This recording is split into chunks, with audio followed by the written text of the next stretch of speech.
My Lords, the time allowed for this question has elapsed, and we now come to the fourth oral question. Lord Tyler. My Lords, I beg leave to ask the question standing in my name on the order paper. Minister Lord True.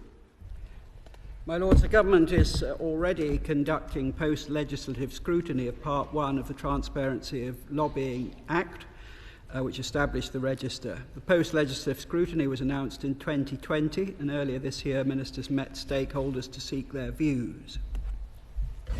Lord Tyler. My Lords, during the passage of the Transparency Bill, I recall quoting Mr Cameron, "Sunlight is the best disinfectant." Will the Government now implement the recommendations from the Public Relations and Communications Association to strengthen the Act? In particular, will the Minister, as the Minister will know, I and my colleagues secured a promise to include special advisors when legislation had settled down, and to examine the case for inclusion of in-house lobbyists.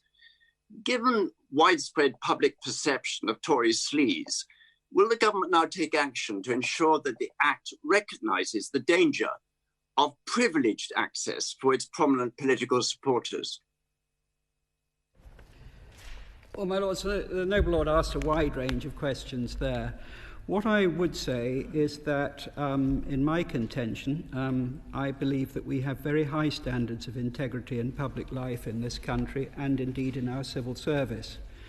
But wherever there is the possibility of wrongdoing, it should be investigated, and where it is uncovered, it should be addressed. But, my Lords, the Boardman Review has been announced, and that work will be taken into account in any relevant post-legislative scrutiny work that is continuing. Baroness Hayter of Kentish Town. I'm back. 13th of January 2014, an amendment from the Noble Lord Hardy, my noble friend Baroness Royal, and myself would have extended the lobbying bill to include in-house lobbyists, and so covering, for example, David Cameron's lobbying on behalf of Greensill. His then government defeated that amendment by 185 to 218. Two non-contents, of course, being the Noble Lord Lord True and the Noble Lord Tyler. In the light of recent events, will the Minister now support a full register of all professional lobbyists? And will he take it from me that we will judge the forthcoming Queen's speech on whether that includes measures to outlaw the invidious, secret, back-channel lobbying which is so undermining of good governance?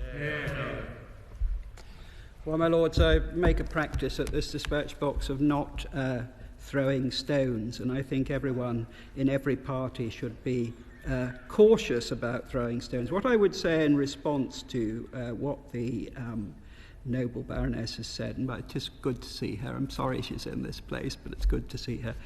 On the question of in-house lobbyists, it is true that the government did not pursue that in 2014.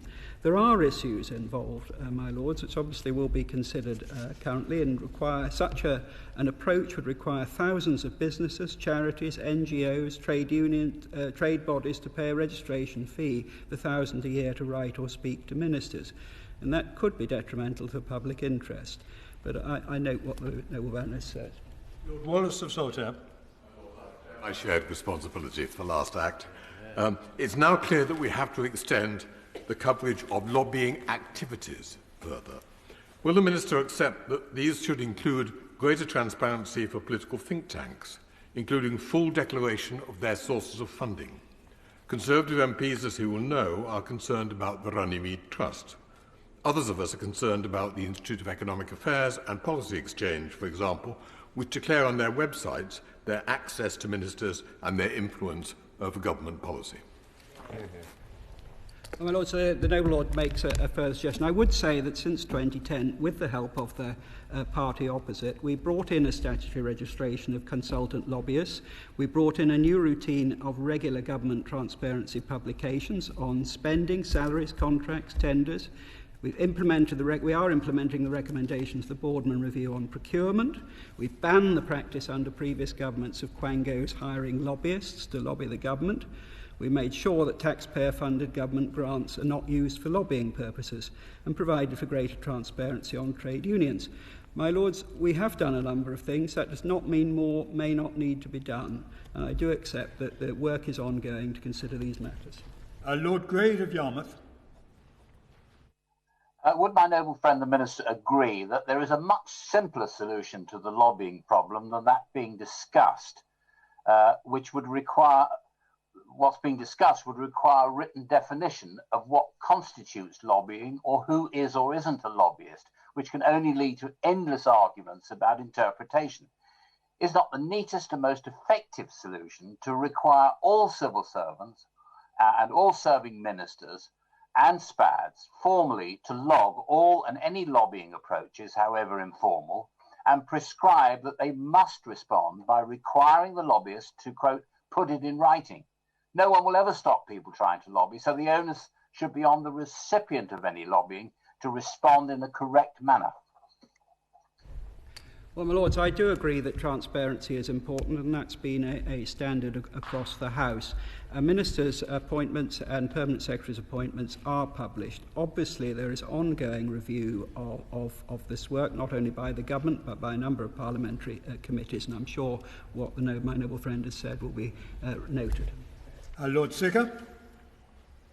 My Lords, whilst it is right to constrain the power of lobbyists and former ministers renting themselves out, the real cancer at the heart of our politics is corporate money and power, which funds political parties and legislators to gain unfair advantage in public policy making. Is the noble Lord Minister concerned? If so, what legislation will he be proposing? The noble Lord's antithesis to capitalism. Indeed, the remarkable success of private companies in procuring vaccines for the safety of our people is something for which I'm profoundly grateful. Baroness Barker. What changes will be made to the code about lobbying for government contracts directly via a minister's WhatsApp account and text? My Lords, all these matters are currently under review, but I have to say that I declare myself guilty occasionally of sending and receiving WhatsApp messages in common with millions of other people in this country. I wonder which is the way to the guillotine. Lord Norton of Louth. My Lords, my question complements that of my noble friend Lord Grade.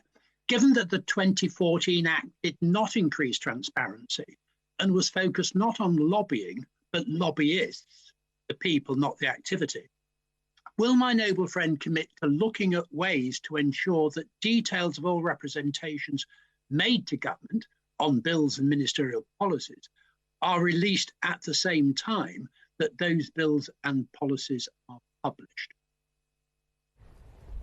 Again, my Lords, the noble Lord raises a specific point, as have a couple of other noble Lords who've spoken.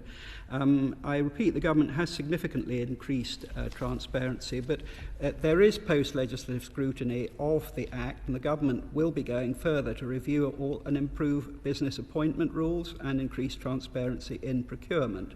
We do need to maintain the highest standards in public life. I agree with all noble Lords who've spoken. Lord Dubs. My Lords, does the Minister agree that nobody should be a member of either House of Parliament who is a paid advocate for a particular cause? My Lords, we have long had a paid advocacy rule in your Lordship's House, and I think that's a good rule. Lord Lansing. My Lords, my noble friend will recall that I was took charge in the Commons of the passage of the Transparency of Lobbying, etc. Act. In my view, it was wrong then and wrong now to include in-house lobbyists, because thousands, perhaps many thousands, of people working in companies will have to go on the register simply to speak on behalf of their own company. I think my noble friends, Lord Grade and Lord Norton of Louth, have it right. It has never been a sufficient level of openness about who ministers receive lobbying from, or indeed any communication from, and that should be published. It wasn't sufficient then, and it isn't sufficient now. My Lords, my noble friend puts his finger on a key issue which I alluded to in my reply to the noble Baroness opposite, in terms of the scale of the undertaking that would be required. But I do agree, government does publish data on meetings between ministers, permanent secretaries and external interests. Regulation must balance the need for transparency on third-party lobbyists while not preventing engagement by the voluntary and private sector.